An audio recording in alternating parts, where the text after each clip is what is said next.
really our story, I guess, began back in 2008. Try and give you a bit of a practical example based on some of the things that we've actually been able to do over the long time here. And from our end, it really was back in 2008 when us as an organization came to the conclusion that we really needed to kind of change how our youth sport was being delivered at the grassroots local level. You know, how does a national governing body go on to impact what happens at, you know, field level, court level, or in our case, ice level? And for us, the starting point was really this. And I think right away, Jill, in our opening panel discussion, she talked at the end about a love for the game, a love for what it is that kids do. So for us, it was starting with this statement, you know, and it's not just a hockey specific thing. I think this really applies to all sports, right? You know, for us, it really was, well, where's the love? Looking at that youth sport experience, what's the experience every child is having? So where did we start? Well, for us, our mission statement really was to get more American kids to play, love, and excel in ice hockey. And when I say excel, it really was about each individual's own experience and how they personalize that. We thought deeply about, you know, what was being delivered, and not just the players that turn out to be high performance athletes, but the vast majority of kids that come to sport. How is USA Hockey contributing to their overall development and impacting them really as human beings? So as Sergio said, three major challenges: declining youth retention, declining registration numbers.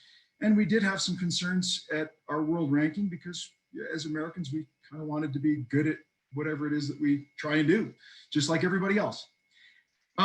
As you can see from this particular chart, from about 1990 to 2000 or so, our organization really doubled in size. Massive growth for us in terms of the number of kids participating. But somewhere around 2000, something started to happen to us where we were losing male youth players. Our overall numbers were still on the increase, which was a nice problem to have in terms of more adult players coming to our sport. Our numbers, female players, was growing, and we're very proud of that. Yet core business has always been that male youth player, and why were they leaving? So our numbers were getting disguised a little bit. And we had a drop, as you can see, from about 2000 to 2008, a large decline in the number of kids participating. And these numbers, where it only shows maybe 21,000 or so that we were down, that again is being masked because we're looking at total youth players and not just the male numbers. So again, our female participation was on the increase, which is something, again, we're proud of.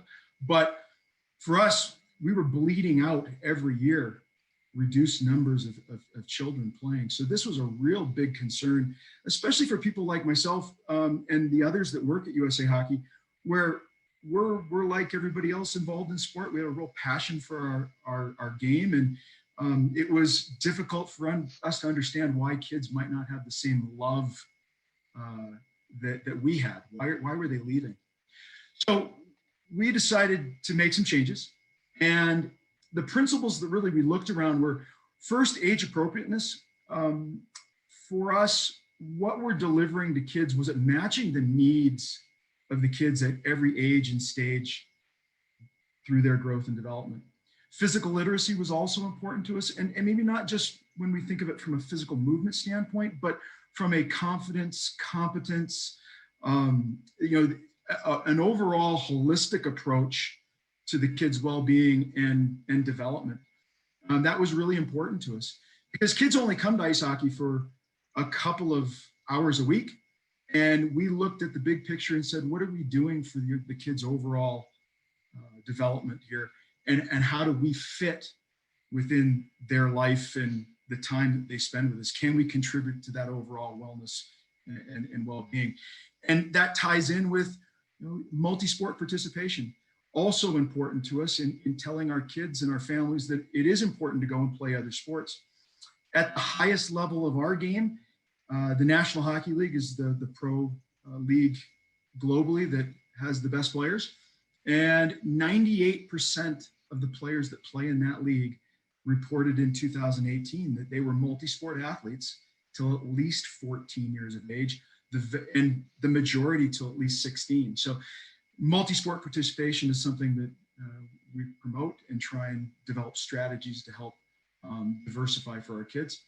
Then when we come back to the delivery of our sport, really back to that play, very important for us, a games-based approach. And as Catherine alluded to, autonomy, thinking about where kids make the most choices, where do they have the most control about their experience? And it's within that play environment. So can we create training sessions to where when they show up at the sport, they're having fun, they're enjoying themselves, they have more autonomy, and we do things more from a play games-based approach. And then we looked at, where do we increase accessibility? What are the barriers to entry to our sport? And how do we increase engagement in helping our local programs develop strategies to address that? And the last thing is really a safe environment, because we know as a youth sport provider, if kids and families don't feel that it's safe, they're not showing up. So really important there as well.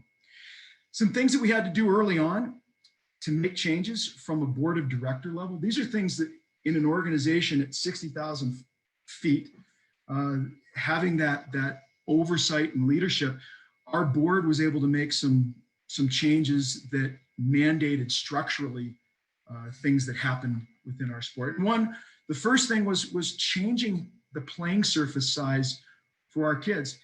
And while that may sound something very simple, we're a sport that has been involved. We've had pro ice hockey professionally. They have played our sport for over 100 years. So we've been around a little bit of time. And we historically have been having kids at 6, 7, 8 years of age play on the same size ice surface as the adult professionals, which we know doesn't make much sense. But when you start to step in to make changes along those lines, you're changing culture, and those aren't always easy. So creating a playing surface that fits the kids was really important for us. Changing and eliminating body checking at a young age. Again, we're a physical contact sport, and that certainly there's culture in our sport around that. So that was a difficult change. We discontinued having a 12 and under national championship. We thought as an organization, if we're promoting long-term development, we're promoting patience for our clubs, putting together an event that incentivizes people to sort of aggregate kids and the better players together at a really young age is very hypocritical of an organization like us. So our board discontinued national championships. We eliminated national player development camps, things that we're working on from a national team perspective. It's just too young to start, too many changes. And again, it puts pressure on the system downstream. So we took our responsibility very seriously there about eliminating some things, where at least that we're publicly facing, where we knew we couldn't be hypocritical about what we did.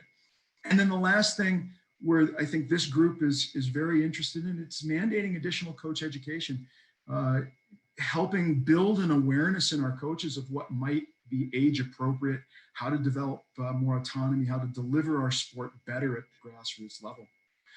So the working plan for us as an organization was initially establish a partnership with our professional league here in North America, and use their resources to help us carry that message, because they are very influential. They're in the public media and public face. So that was important. Then probably the greatest impact that we had was hiring some really high qualified colleagues of mine that are out in the field, and people, boots on the ground. Our regional managers are people that are knowledgeable professionals that show up to help local organizations and local coaches just be better at what they do, put on a friendly face, help people solve problems in their environment, instead of always pushing things necessarily from the top down. It is really us as an organization trying to think deeply about our impact and what happens at the grassroots level, at ice level, because we know that is what has true impact on our players and their experiences. And then we started really this process at the youngest age groups, we understood that if we're going to get things going right and change our perception of our sport, we had to affect the new kids coming in. So spending time getting kids into our sport and getting them started on the right foot was most important to us. And then we would build up as we went from there. And then for us also establishing some best practices where we can share ideas and things with coaches and our local programs on how to help retain kids, how to deliver our sport better. And then obviously from a communication standpoint, informing our local leaders, getting local champions on board was important, utilizing our elite players and people from the National Hockey League to help carry our message. And then a big one I think most sport organizations will find when they look deeply and really kind of lift over the stone and look at what's going on locally, we find that a lot of programs, state organizations for us, put rules and legislation and bylaws that sort of work against the players. They make life very easy for the adults involved in our sports, but yet go against things that we know might not be as player-centered as we really want. So our staff has spent a lot of time trying to help uncover the things out in the field that go against creating the best possible experience for our kids. The next was creating correct sized equipment and field size, playing surface size for our kids, as we talked about. Creating an environment that's fun and engaging for our kids. We've looked at a lot of the research that's out there, work that I'm sure a lot of people on this conference are familiar with. Amanda Visick and her research on fun have tried to really incorporate things. We say we take fun very seriously. Again, that comes back to that games is a significant portion of practice. Kids don't sign up for youth sport to work at it. They come to play. So for us, it's really thinking about that play aspect and then providing a better sequencing for what it is that we're doing. Thinking deeply about age appropriateness and what's happening at each stage. Creating that environment that's challenging, but really meets the kids, again, where they're at. And then the last couple of items here that were of importance to us is that dose and duration. Youth coaches and people that are involved, those are the things that we do control, how much time we're spending. And what we were finding in our sport was the fact that we were treating our kids at 8 years of age, providing similar things and similar programming to what was going on maybe at 18.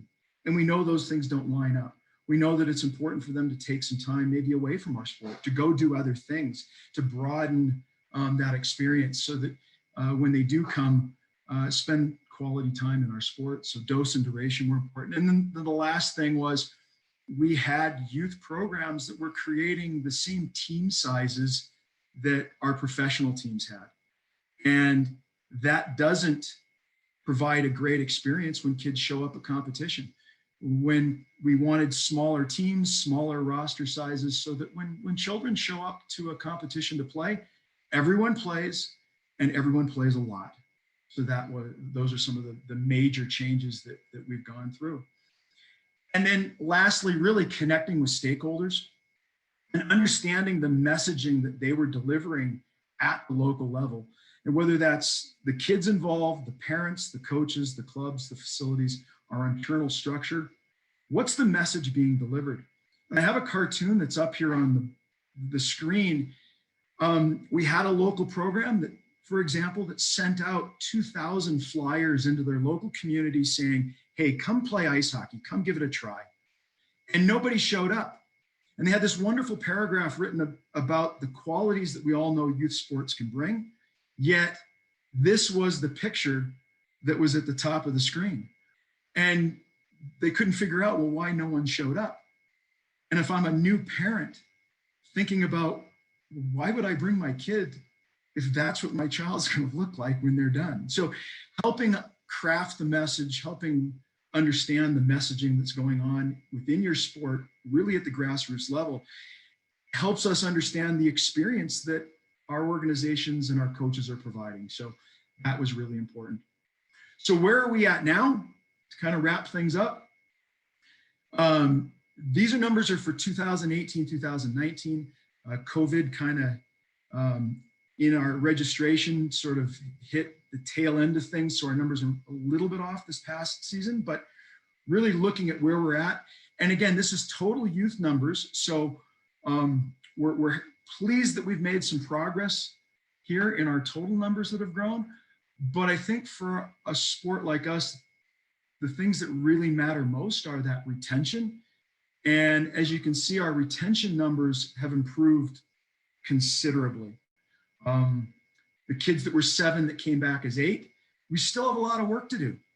Still 25% of the kids that came to try our sport at 7 didn't come back at 8 years old. So 25% is a lot. We have our work cut out for us. But as you can see, our numbers are, we're up. We're doing well or much better. We lose track of things at 14 and above because of where registration goes and the avenues to participate in our sport in our country. We lose track a little bit from a statistical standpoint, but we do understand that those numbers are up as well. So we're trending in the right direction.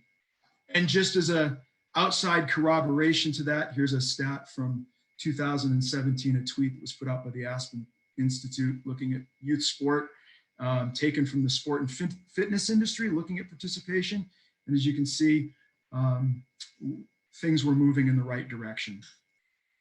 So here we are since 2014-15, growth in every age category, retention at every age. If you lump all those kids together from 9 to 14, 91% returning to the sport, still can improve, got room to improve, but overall records and membership, and then early adopters showing some, improvement from a performance standpoint as well. Some of our national teams have had some success. We're producing more and a broader player pool at the elite end. So those that think that focusing on participation, focusing on grassroots sport isn't the right strategy to help have greater gains at a performance level is absolutely the wrong message, the wrong thing. They are certainly intertwined. And I'm going to leave you with this last picture because this is the image that we want to portray to our youth coaches, our youth clubs, the people that deliver our youth sport experience. When kids come to ice hockey, we want them to think about this, creating this playground for our kids. And we want our adults to understand that this is what we're trying to deliver. So